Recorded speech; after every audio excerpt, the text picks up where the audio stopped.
what happened? Bakit as is, status quo? What do you think happened? Ang ugong over the weekend. First, only to God's grace. Okay, so the 2 weeks na binubuo ito and they were asking me, na-expect na yung ibang pressure. Okay. Pero I have to admit, grabe yung pressure. And to all of you, lalo sa mga mahal namin sa media, read between the lines. Read between the lines. Any pressure, negative or positive, please read between the lines. What pressure? Pressure na kumalas. Who called? Alam naman Who ng lahat. lobbied? Alam naman ng lahat. So, ang aking inuulit na message, we're here to collaborate. So, interdependence with the judiciary and the executive. Wala namang problema sa judiciary, but with the executive, we want to collaborate.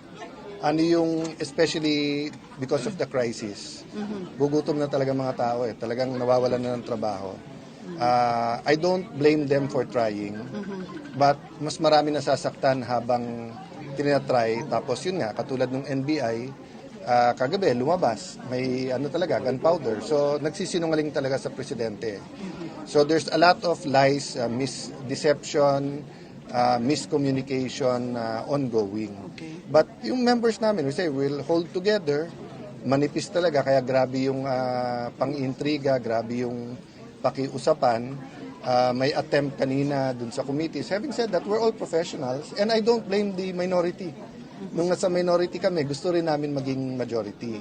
Diba? So ang tinutulay ko is that basta't dun lang tayo sa tama pare-pareho, we're willing to work with you. Pero yung hahawakan nyo kami sa liig or magdidikta, especially kung papunta tayo sa changing the Constitution, medyo malabo kaming sumama din. How does that feel like? Parang you're walking on eggs, ganun ba yun? Na very thin line. It's what, 13, 11, pero and then alam mo, yung dalawang the last time I felt nag-abstain, like this yeah? was during the time ng Hello Garci. Kasi it's just so pure I mean, I'm not saying lahat ng decision ko ay tama. I'm as imperfect as anyone else. But it's a walk of faith It's just, Lord, kung ilalagay mo ako dyan, lagay mo, biglang nilagay. Lord, kung tatanggalin mo ako, tanggalin mo na ako. So, I just have to make sure that every day is a day I really use to the optimum. Gamitin ko talaga yung kapangyarihan na binigay sa akin ng Senate President to do good. Diba? So, yun ang mimitingin namin ngayon. What is the 3 to 7 bills that can address the crisis? So ano yung presyo, trabaho kita, or sa energy, presyo ng kuryente, or sa agriculture, maliit man ang epekto or malaki na we can propose to Malacanang tapos itulak ng husto. But can I, medyo hindi lang kasi na-pick up because it was just one of my vlogs naman.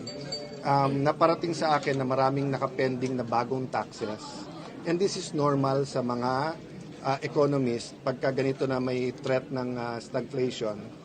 Nagmo-move sila for new taxes. Ang sabi ko, we will be open but only if mag-order muna sila ng 10% savings sa buong gobyerno. Ipakita muna natin sa tao bago natin singilin ng mas mataas na tax. Dalawa. One, nagsisave tayo, walang luho sa gobyerno. Number two, honest to goodness yung ating anti-corruption.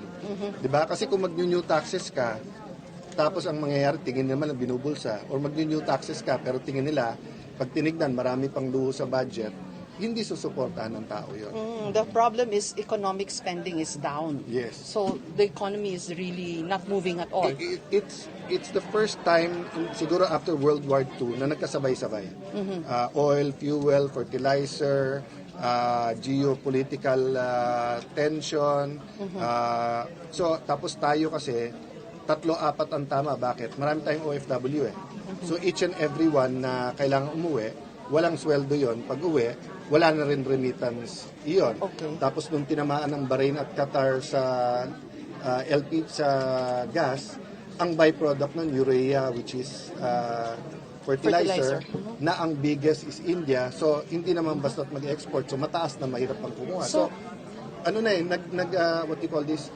Nanganganak at damay-damay, viral na rin yung crisis eh. Opo. So ito pong nangyari today, is this how the Senate will conduct itself? Na una, you were a Senate session, Yeah. regular session, and then you convened the impeachment court, and then biglang naalis na naman yung mga I'll road answer nyo. that directly, Yeah. then I just want to thank the minority then. One, so mangyayari nito, medyo ilan linggo pa bago mangyari yan yung naka-rogue na araw-araw na. Bakit? Kasi may 10 days pa para sumagot ang Vice President, tapos 5 days pa, tapos pre-trial pa. Okay. So yung actual na trial, malamang yan, tatama yan naka-break, so malamang yan, maka-araw-araw kami, pero may committee hearings. Ngayon, pagka nagka-session na ulit, yun ang mas malaking challenge kasi kung tutusawa yung everyday, kailan tayo magse-session.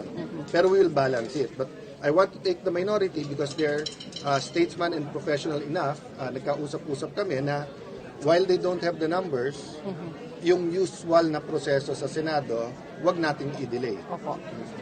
Senate President Cayetano, if we reverse engineer what happened nung Wednesday, parang tama ho ba na kulang ng communication between the GSIS and the Senate? Hindi kulang.